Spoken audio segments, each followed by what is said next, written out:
예, 안녕하세요. 만나서 반갑습니다. 참 좋은 인연입니다.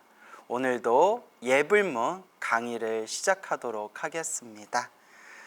자, 오늘 시작할 부분은 지심귀명례 영상당시 수불부초 10대 제자 16성 500성 독수성 내지 1200 제대 아라한 무량 자비 성중.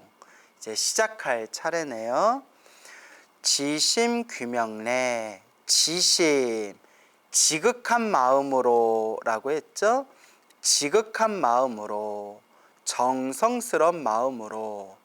귀명, 귀명은 두 가지 뜻이 있다고 했죠. 첫 번째 뜻은 귀하다, 돌아가 의지합니다. 귀하다, 귀의와 같은 뜻이다 말씀드렸고요. 또 하나는 돌아갈 귀, 못숙명, 목숨 바쳐 라는 뜻이 있다고 했죠. 목숨 바쳐. 네, 예배합니다. 절하옵니다. 지심귀명례, 지극한 마음으로 귀명하여 예배합니다. 절하옵니다. 영상당시, 영상당시. 영사는, 자, 영사는 잘 기억해 두세요. 영취산이라고도 부르고요. 영취산 혹은 영축산이라고도 불려요. 영취산, 영축산. 그래서 영산, 영취산하고 영축산을 줄여서 영산이라고 하고요. 영산이 우리 묘법연화경, 법화경에 나오는 기사굴산을 뜻해요. 기사굴산. 그래서 법화경을 설법했던 그 산을 기사굴산이라고도 부르고요. 또 다른 말로 영축산, 영취산이라고도 부르고 줄여서 영산이라고 불러요. 그러니까 다 같은 산이에요. 영산당시, 그러니까 영축산 당시, 영취산 당시에 묘법연화경, 법화경을 설법하였을 당시에 라는 뜻이에요. 영산자가 들어가면 법화경, 우리 묘법연화경 줄여서 법화경, 법화사상과 관련 있다라고 생각하시면 돼요. 그래서 여러분들 법당에 들어가 보면 사찰 안에 여러 법당 중에 영상전이라고 있죠. 영상전. 영상전이라는 법당도 법화사상과 관련이 있고요. 법화경사상과 관련이 있고요.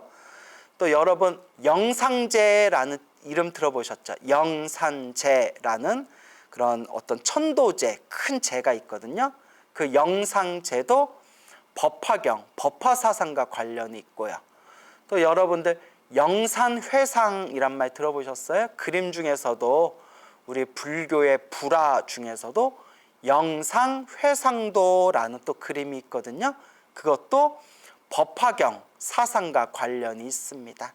그러니까 영산이라는 표현이 나오면 법화경 사상과 관련이 있다. 이렇게 여러분들이 짐작하셔도 됩니다. 그래서 영상당시 하면 법화경을 설하셨던 그 영취산 혹은 영축산, 그 묘법연화경에서는 기사굴산이라고 나오죠. 다 같은 산이라고 했죠. 영상당시 법화경을 설하셨던 그 영취상 그 당시에 수불부초, 수는 받을 수란 뜻이에요. 받다.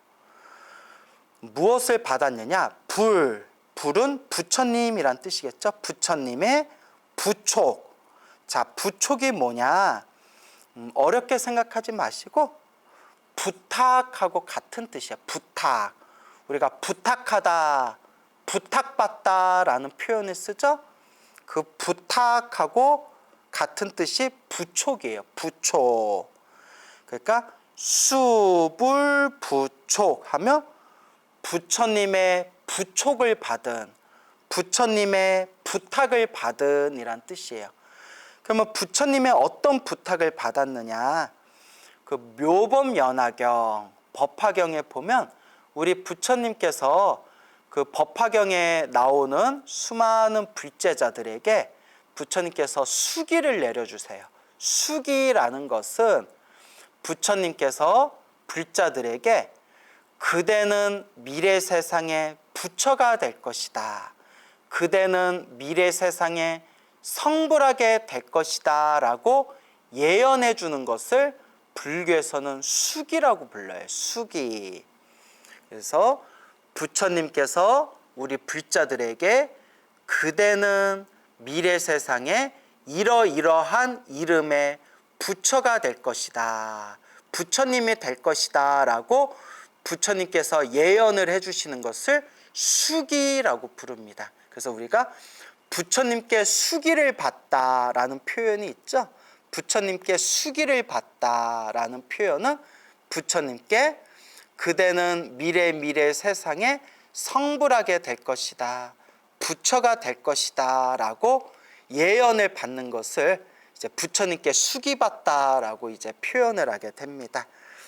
그래서 그 묘범연화경, 그 법화경에서 우리 거룩하신 석가모니 부처님께서 수많은 불자들에게, 불제자들에게 그대는 미래 세상에 부처가 될 것이다 라고 수기를 내려주시고, 그리고 부처님께서 그대들이여 널리 이 깨달음을 널리 세상에 전하고 널리 중생을 제도하라 라고 이렇게 부탁, 부촉을 내려주십니다. 그래서 수불부촉, 부처님께 부촉을 받았다라는 뜻은 미래 세상에 큰 깨달음을 얻어서 널리 중생을 제도해라, 널리 모든 중생을 제도해라 라고 부탁을 받은 것, 그것을 수불부촉, 부처님의 부촉을 받았다, 부처님의 부탁을 받았다, 널리 중생을 제도하고 널리 중생들을 진리의 깨달음의 세계로 인도하라라고 이제 부탁을 받았다. 그게 이제 수불부촉이 되겠습니다.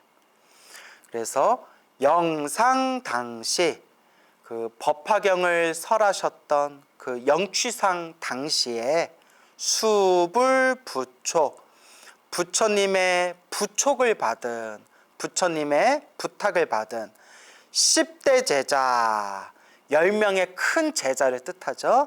부처님의 10대 제자, 그 다음에 16성, 그 다음 16분의 아라한을 뜻합니다. 16아라한이라고 하죠. 16성, 16아라한, 500성, 500성은 500아라한, 그 다음에 독수성, 독수성은 이제 또 조금 이따 설명을 드릴게요. 내지, 나아가 1200제대 아라한, 1200분의 모두 제, 큰 대, 모든 위대한 아라한, 무량, 자비, 성중, 무량, 헤아릴 수 없이 수많은 자비, 성중, 자비로운 성중, 거룩한, 자비로운 거룩하신 대중분들에게 지극한 마음으로 귀명하여 예배합니다. 자, 그래서 10대 제자. 자, 우리 부처님의 일대기를 보면 우리 부처님의 수많은 거룩한 제자분들이 계셨는데, 그 부처님의 수많은 거룩한 그런 제자들 분들 중에서도 가장 개성이 뚜렷했던, 꼭 가장 대표적이었던 10분의 제자를 10대 제자라고 부릅니다. 10대 제자. 첫째가 지혜제일 사리불존자, 지혜제일 사리불존자. 두 번째가 신통제일 목련존자, 혹은 목건련이라고도 부르거든요. 그래서 목련존자, 목건련 존자. 그 다음에 두타제일 가섭존자. 두타제일 가장 고행을 많이 하셨고, 그리고 오직 몸과 마음을 아끼지 않고 오직 수행에만 집중하셨던 두타제일 가섭존자. 그 다음에 다문제일 안한존자. 다문제일 가장 부처님의 법문을 많이 듣고 가장 잘 기억을 했던 다문제일 안한존자. 그 다음에 부처님의 공사상을 가장 잘 이해했던 해공제일 수보리존자. 해공제일 수보리존자. 그 다음에 논의제일 논의 부처님의 가르침을 가장 잘 해석을 해가지고 사람들한테 전했던 논의제일 가전현존자 혹은 마하가전현이라고도 부르고요. 가전현존자. 그 다음에 설법제일 부르나존자. 설법제일 부르나존자. 그리고 포교제일이라고도 불려요. 설법제일, 포교제일, 부르나존자. 그리고 가장 계율에 해박하시고 잘 지키셨다는 지게제일 우바리존자. 계율을 잘 지키셨던 지게제일 우바리존자. 그리고 수행을 열심히 하셔서 육신의 눈은 잃어버렸지만, 육안은 잃어버렸지만 대신 하늘을 꿰뚫어 보는 천안통을 얻으신 천안제일 안하율존자. 천안제일 안하율존자.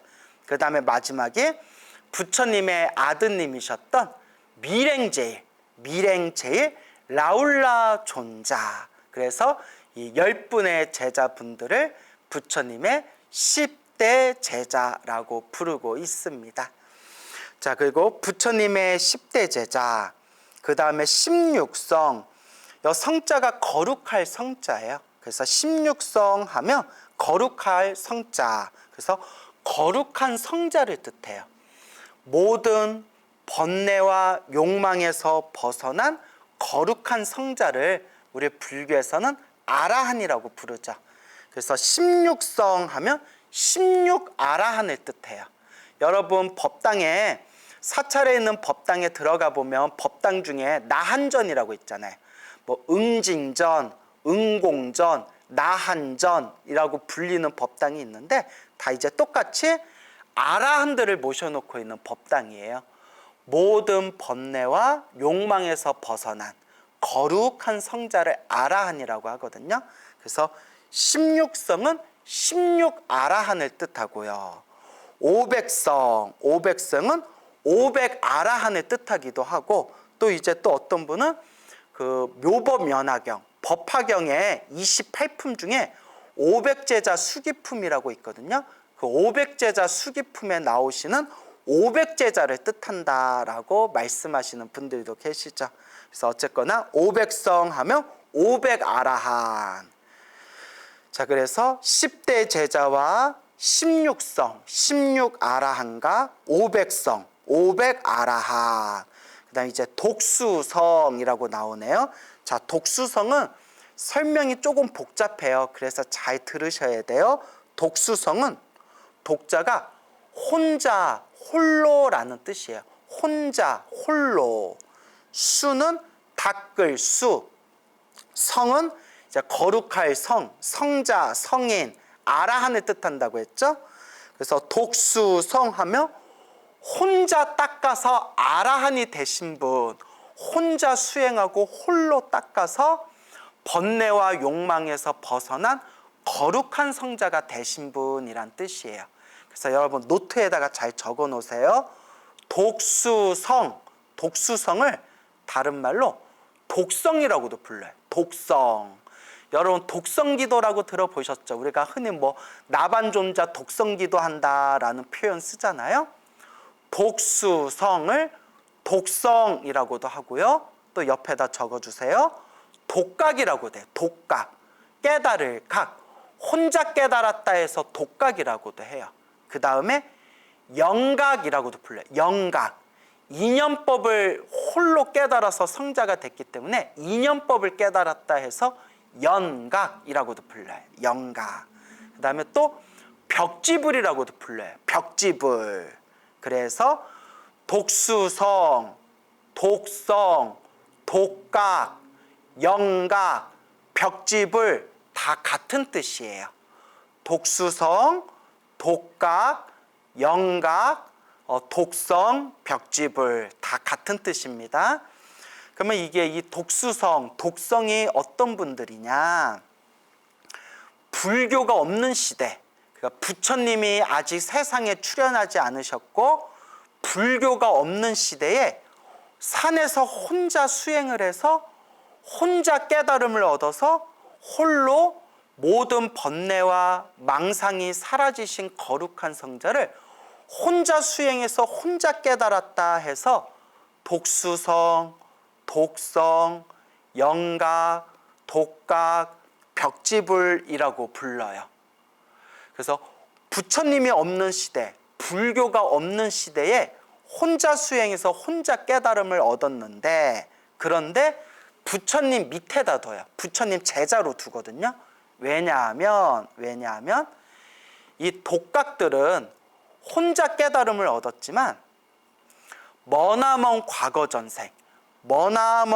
전생에 부처님의 제자였던 공덕의 힘으로, 부처님의 제자였고 부처님 밑에서 불법, 부처님의 가르침을 잘 닦은 공덕의 힘으로 이번 생에 불교와 부처님이 없는 시대에도 혼자서 깨달음을 얻을 수 있었다는 거예요. 그러니까 이번 생만 놓고 볼 것 같으면, 이번 생만 놓고 말할 것 같으면 혼자 깨달아서 혼자 성인이 된 거지만, 그 인연법을 살펴보면 머나먼 과거 전생에 부처님의 제자로서 부처님의 가르침을 받들어 수행을 열심히 한 공덕의 힘으로 이번 생에 혼자 깨달음을 얻을 수 있었다는 겁니다. 그렇기 때문에 혼자 깨달음을 얻은 성인이지만 부처님 밑에 제자로 두는 거예요.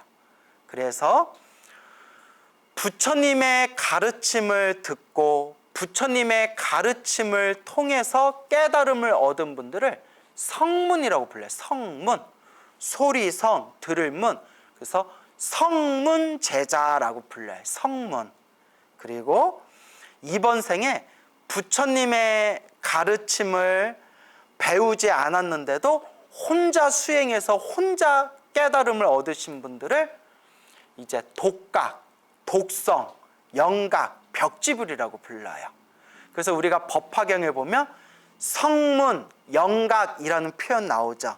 성문은 부처님의 가르침을 듣고 부처님의 가르침을 의지해서 깨달음을 얻은 분들, 깨달음을 얻은 아라한들을 뜻하고, 영각, 독각, 독수성은 부처님의 가르침을 듣지 못했지만 머나먼 과거 전생에 부처님의 법을 닦은 공덕의 힘으로 이번 생에 혼자 깨달음을 얻으신 분들을 독수성, 독성, 독각, 영각, 벽지불이라고 부르게 되는 겁니다. 이제 어떤 의미인지 이해 가시죠? 다시 정리해서 읽어보겠습니다.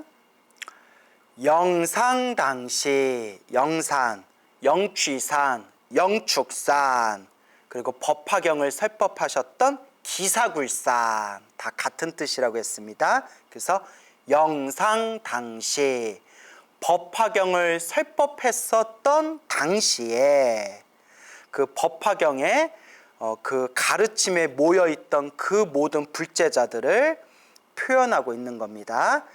영상당시에, 법화경을 설법하셨던 당시에 수, 불, 부촉, 부처님의 부촉을 받은, 부처님께 부탁을 받은, 부처님께서 그대들이여 위없는 깨달음을 얻어서 널리 모든 중생들을 제도해라 라고 부탁을 받으신, 부촉을 받으셨던 10대 제자와 16아라한가 500아라한가 홀로 깨달음을 얻었던 독수성, 독성, 독각, 영각, 벽지불 다 같은 뜻이라고 했죠. 이와 같은 수많은 그런 거룩한 그런 분들을 포함해서 내지 나아가 1200제대 아라한 1200분의 그런 크나큰 위대한 아라한들을 다 포함해서 무량 자비 성중, 헤아릴 수 없이 수많은 자비로운 거룩한 대중분들에게 지심 귀명내, 지극한 마음으로 귀명하여 예배합니다라는 그런 의미가 되겠습니다.